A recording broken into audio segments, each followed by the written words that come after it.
From shucking oysters to talking food with the founders. From quick snacks to the big contracts. Hi, everyone. My name's Heidi Knoblauch, and I'm the host of Founders Fridge. Founders Fridge is a podcast where we talk to founders about what they eat while they're building their companies. On today's episode, we have Uri Geva. Uri is the CEO of Cookie Dough Bliss, and we talk about Shabbat dinners, ordering well-done steaks at investor dinners, love of chicken fingers, and turkey balls that he ate every day as a kid. Let's see what's in Uri's fridge. Yeah, success got the drive and the hunger. But what's on your dinner plate? What keeps you going longer? Hey, Uri, it's so awesome to have you on the podcast. Thanks for coming on. Thank you so much for having me. Excited to talk about some food. Awesome. So, we're meeting each other for the first time, which is always fun. So I know nothing about you. So this is going to be very different from a lot of my other guests, and I think it's going to be awesome. So first, do you want to just tell me a little bit about Cookie Dough Bliss? Yeah, so Cookie Dough Bliss is a franchise system. It's a dessert place that you can come in, pick from 16 different flavors of ready-to-eat cookie dough. You get it by the scoop, and then you get 12 different flavors of ice cream, again by the scoop. You kind of mix and match. There's a billion combination, whatever, 16 times 12 to the exponent. I'm not strong on that math combination there. And then you add any toppings that you want on top of it. They're typically unlimited toppings, and you can put it in a pink waffle cone, or you could just do it in a bowl. And we call that our blissful creation. So as people get that texture at 40 degrees, that cookie dough a little warmer, and then the ice cream at 12 degrees melting in your mouth, we love to call that our blissful moment. And so the space is also really fun. We've got a really awesome radio station that's curated in the background for really good music. There's all kinds of neon signs. It's very Instagrammable and much more welcoming than some of our competition, in the sense that a lot of places, the ice cream places or the dessert places, you go there, you get your dessert, you leave. It was really good dessert, but the moment, the experiential part is missing. And that's what we're working on, building great cultures and 5-star reviews. And we don't hire like Hooters for looks. We hire for personality. Nice. I love that. I have to tell you, a lot of the founders that we've talked to on this show, I think would love Cookie Dough Bliss if they have not been there already. So where are you based? So our headquarters is in College Station, Texas, and we've got 27 locations that have been sold across the country so far. 6 are open all over the country, from Tampa to Gatlinburg, Tennessee. We've got one in College Station, Texas, obviously, a couple in Waco, and then you go up, we're in the Northwest in Meridian, which is right next to Boise, Idaho. And then we've got stores under construction in Portland, in Houston, in Oklahoma City, in Albuquerque. So just trying to grow this thing as fast as we can and take it nationwide by storm. That's awesome. And so when did you start building Cookie Dough Bliss? Like, how long has this been?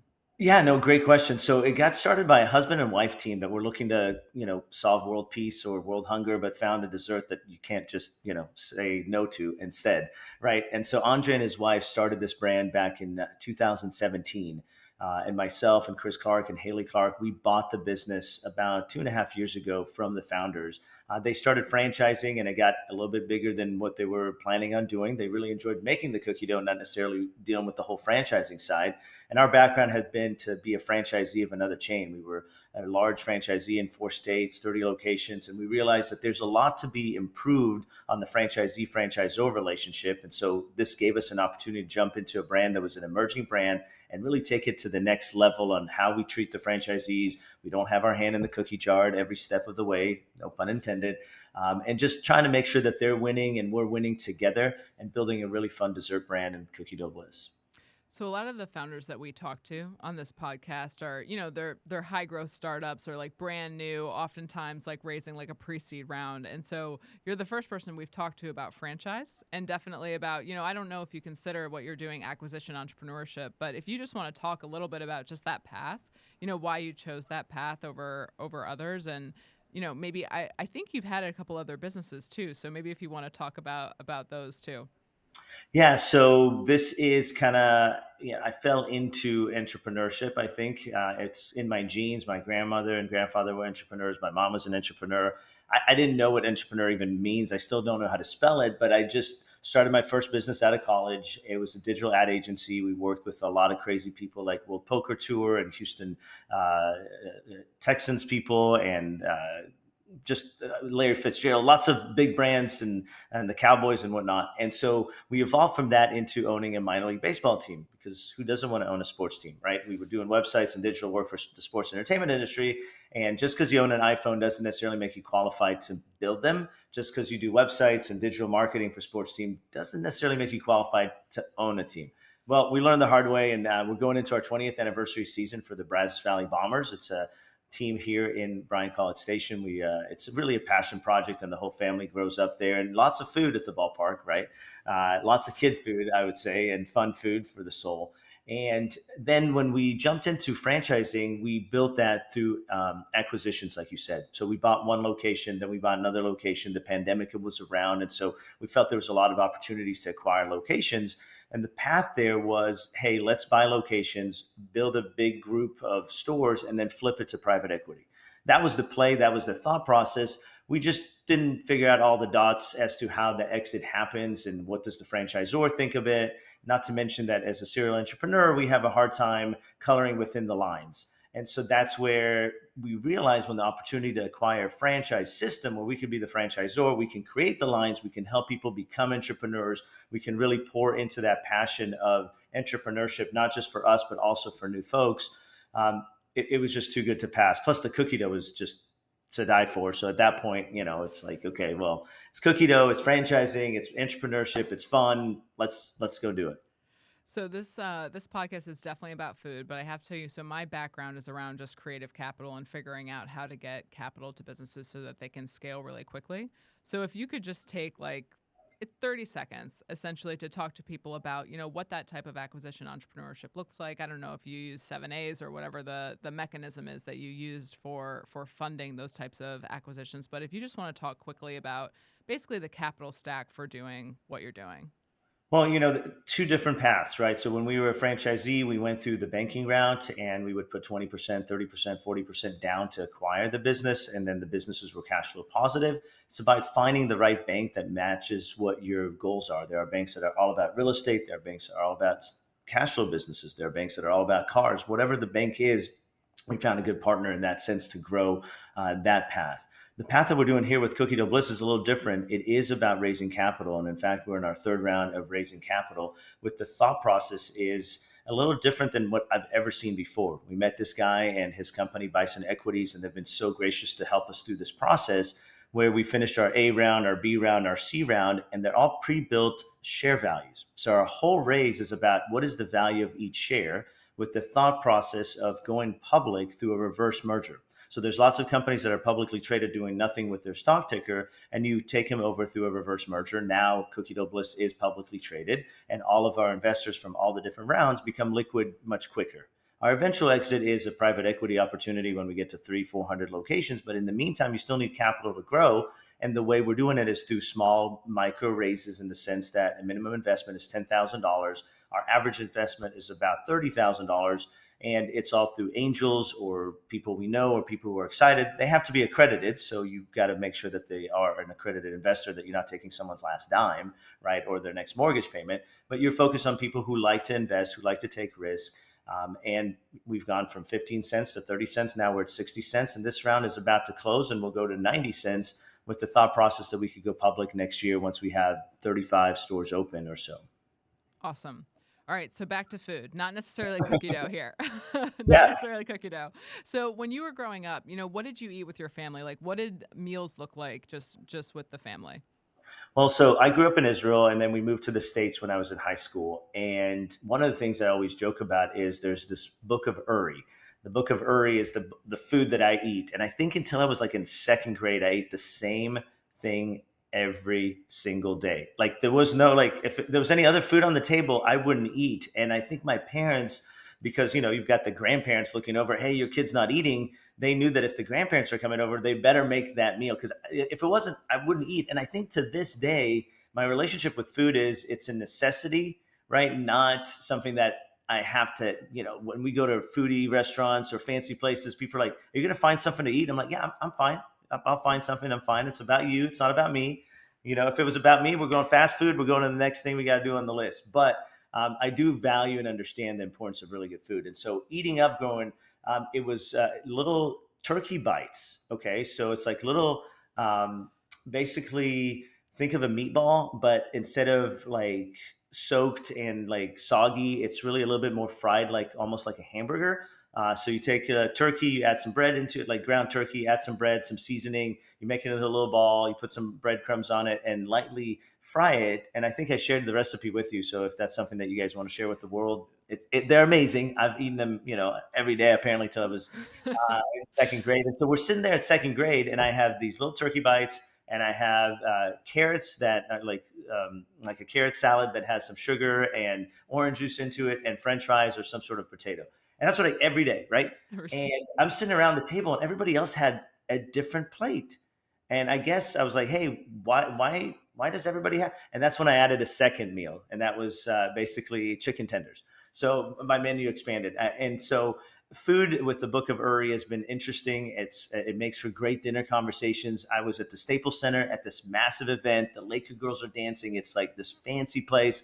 I'm sitting next to one of my staff members, and like I can't remember what fancy food it was, but it was nice. It was probably very good. And the rest of my team looked at me and said, "We're hitting McDonald's on the way home or to the hotel." And I was like, "Absolutely. You can have whatever I had on my plate." So the Book of Uri makes for good conversations, and definitely we always had dinners together as a family. I think that's something that was really important to my parents, and we still have Friday night dinners with my parents. We try to as often as we can with our kids now, and so food is a place to gather and get people together and have a great conversation. But for me, skip the food part, just have the great conversation. Yeah, I love that. So I'm a big chicken tenders fan. Like, just that is literally, if I go out, I get made fun of a lot because you see kind of the appetizers there. So you get the chicken tenders, and I'm like, oh, I'll just take that as my meal. Chicken tenders and fries. I'm good with that. So Absolutely. I mean, you can't go wrong with that. And so, in the Book of Uri, I joke that it's a one-page manifest that has only one devout member to this cult, and it's never been published, this book. But it does say, like, do not have cheese unless it's on pizza.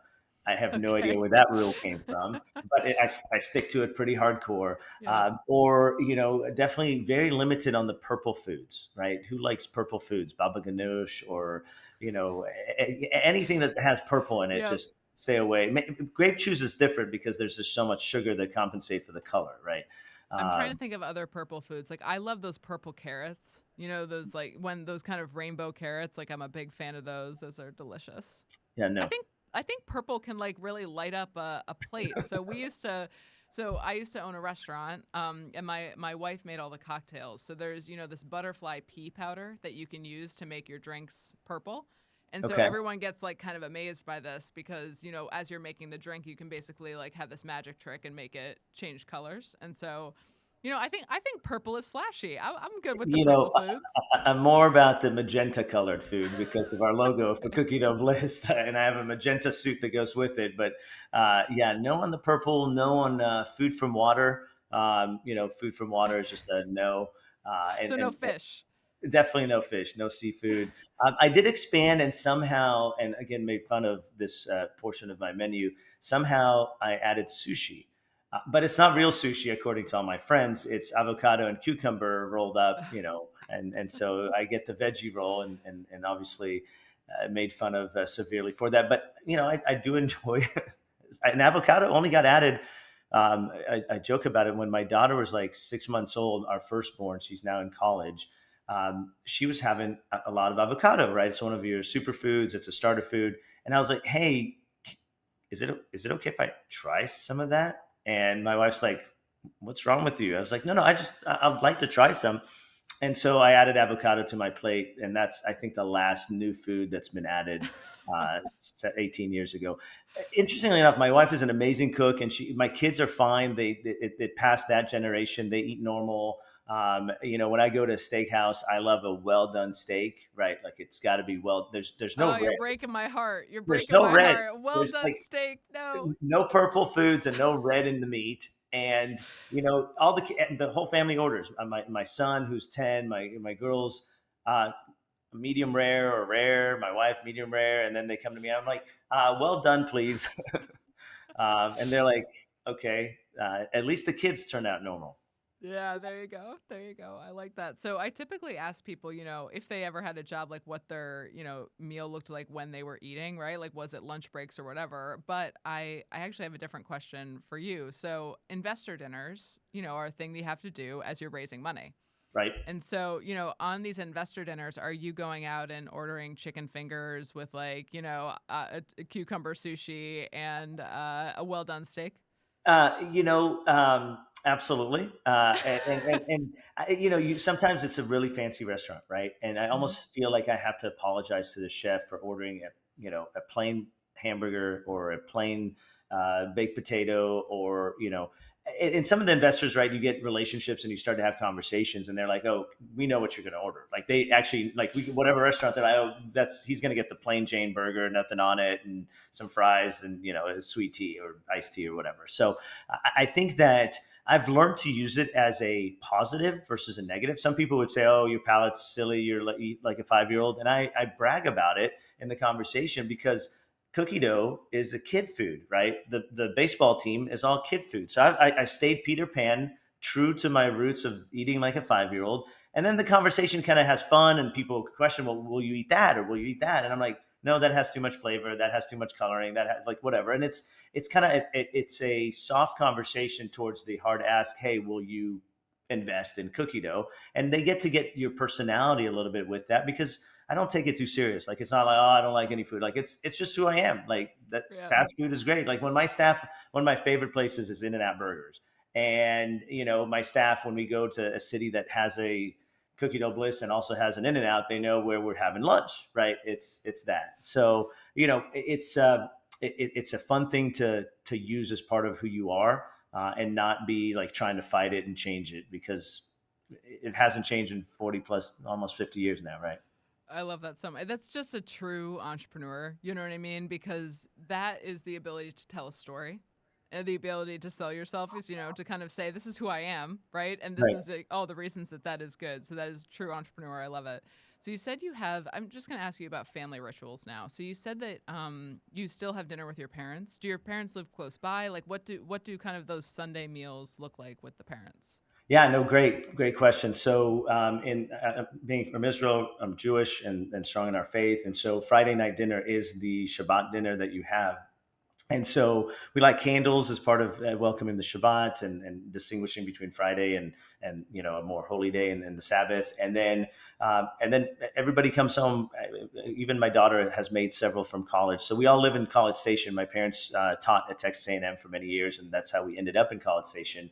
And so we try to have Friday night dinners because that's tradition and history and whatnot. And my mom typically cooks, and she's a great cook, and knows the crazy of me, and knows a little bit of the crazy. I think my dad's got a little less crazy than me on the food cycle or the food palette. And then she makes some great food that my wife enjoys and the kids enjoy. And so we try to get there typically somewhere 5:30, 6:30, and then have dinner, hang out, have great conversations, and then everybody has activities, right? So kids have high school stuff, or play dates, or sleepovers, or whatever. And so we try. I would say as often as possible, probably 2-3 times a month, not every single Friday, because there's still stuff. My parents are active; they have friends and other things that they want to see other than their kids and their grandkids, I'm sure. And then my mom gets tired of cooking, so sometimes we say, "Hey, let's go to a restaurant," and then we pick a spot, and everybody loves a good steak, even if it's well done. That's great. And so, what do holidays look like? When you're celebrating a holiday, are you doing that at your house, or you're doing that at the parents' house? What does the food look like at those No, very good events? question. So we've got something. So our last name is Geva, so we call it Thanksgiving instead of Thanksgiving. And for about almost 20 years, my sister lived in Chicago, and so we would meet in the middle. We'd drive up and just meet somewhere in North Arkansas. Now she's moved to LA, and so we've tried to meet in the middle, or her and her husband and my nephew, their whole family joins us. And so those are more traditional meals. We have the turkey, and sometimes we do a stuffed chicken. And then my daughters love to help with the pumpkin pie, and all the different traditional foods that you would see at a Thanksgiving dinner. Then on the other holidays, from be it Hanukkah, which has the latkes and the donuts, the sufganiyot, that are just amazing. Obviously, as a kid, anything with sugar, right?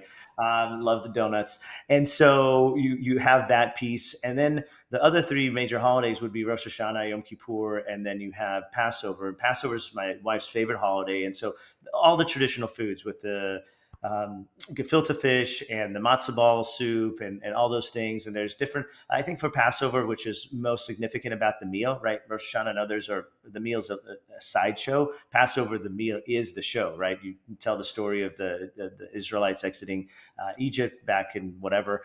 And as you tell the Haggadah, the story, it pauses for dinner. Right. And throughout the meal, you kind of have different segments that you do. And it's great because the tradition was that my grandfather used to make the matzo balls. And then my mom took his recipe and has continued that. Now my wife has continued that recipe. But whoever's making the matzo ball keeps everybody in line as to when the reading stops and when the dinner goes. So my dad's always like, okay, we got 5 more minutes. We got to get this much more done. Or, hey, we got to go faster. I'm going to read fast. Or, hey, let's slow it down, give some more reading to the kids to do part of that.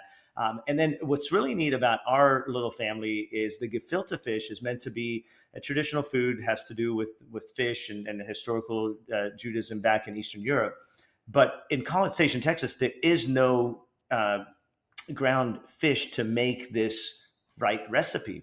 So my wife tried with really fatty ground turkey to make the gefilte fish. And when people don't know it's made out of turkey, they literally think it's gefilte fish.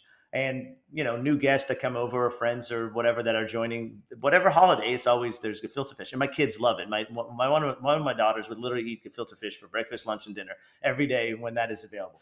But the gefilte fish is really gefilte turkey. And we joke about it, but it tastes the same. So I don't like gefilte fish, and I don't like gefilte fish made out of turkey because they taste exactly the same. And some people know I can tell the difference, but the majority of people can't tell the difference between fish and turkey when it's, however she makes it. So do you cook any of the holiday meals, or do you cook meals at home at all? So I know how to make those turkey bites, right? Because it was a life survival skill that I had to know before going to college, right? It's the only food you eat. I make some really mean French toast and some spaghetti bolognese and a couple of other dishes.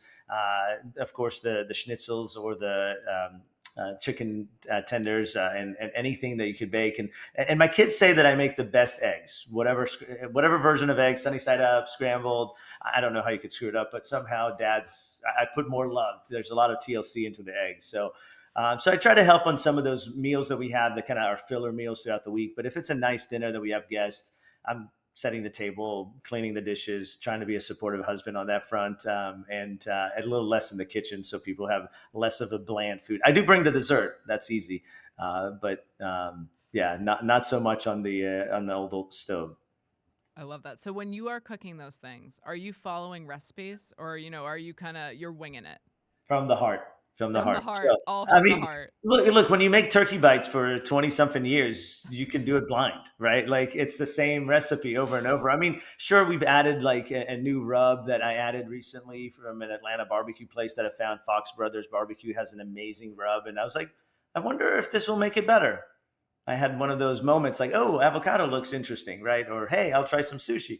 And so we've added a little bit of rub added to it. But at the end of the day, it's all, memorized knowledge that has been, when you do it enough times, it's easy to make. Now, if I had to start a new recipe or try something new, I would follow it to a T. It would still probably come out not very good because there's no passion and love, right? You got to have love for the food you're cooking. And if I'm making something new, I probably have never tried it and probably will never try it. So you don't want me to try something new. So I think I know the answer to this next question just based on the interview so far. But do you eat to live, or do you live to eat? I live to eat, right? No, eat.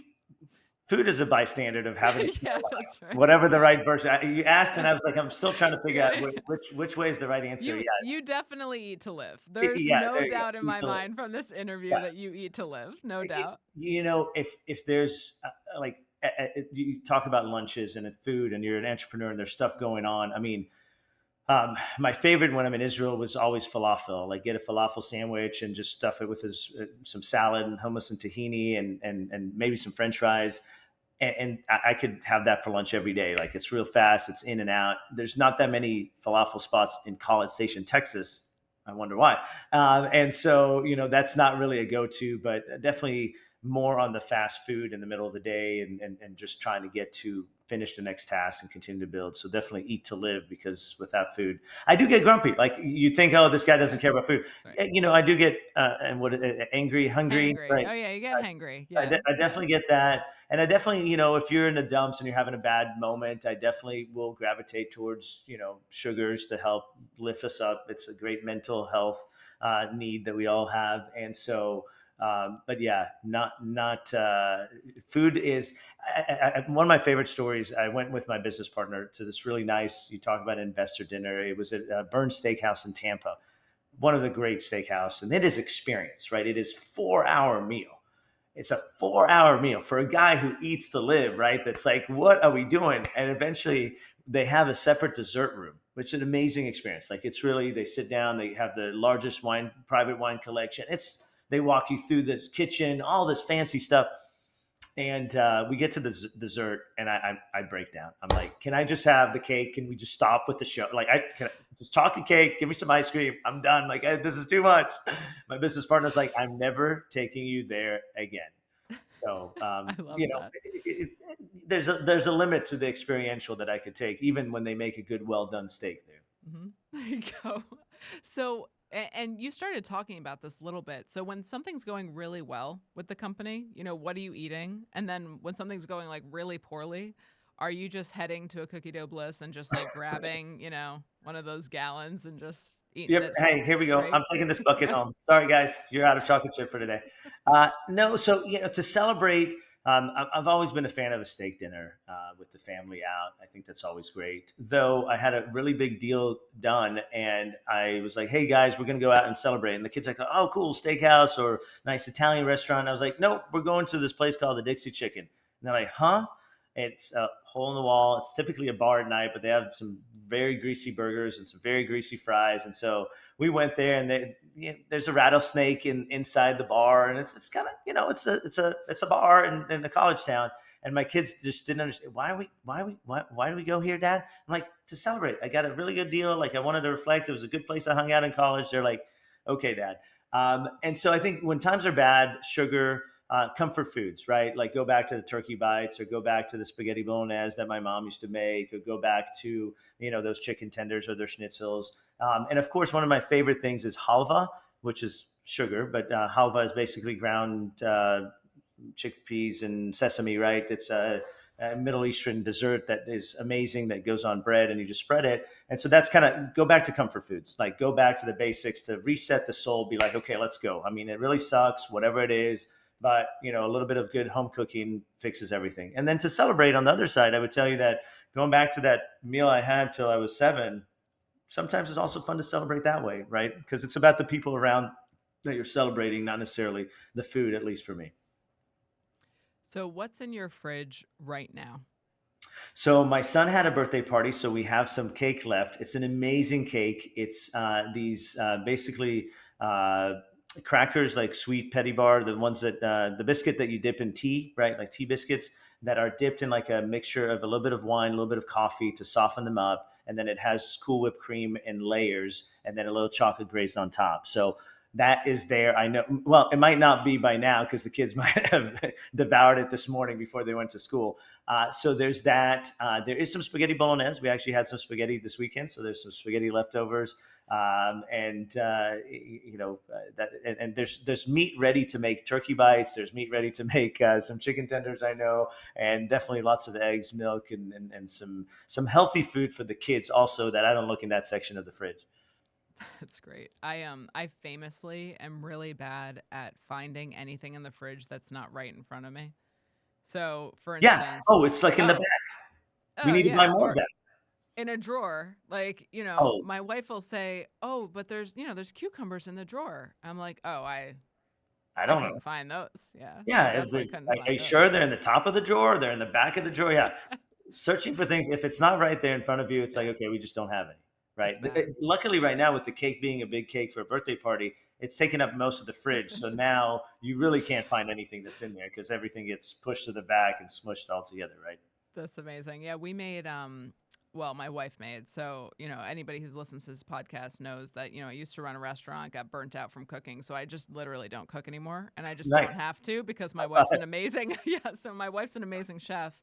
And so she made these chicken thighs with like kind of this rice with prunes actually, and sage and a little saffron. It's like almost it's very hearty rice that kind of sits with these chicken thighs. And she made sure today to make an individual quart container for me so that I would see it. And I know I get very spoiled with that. Well, I have to tell you.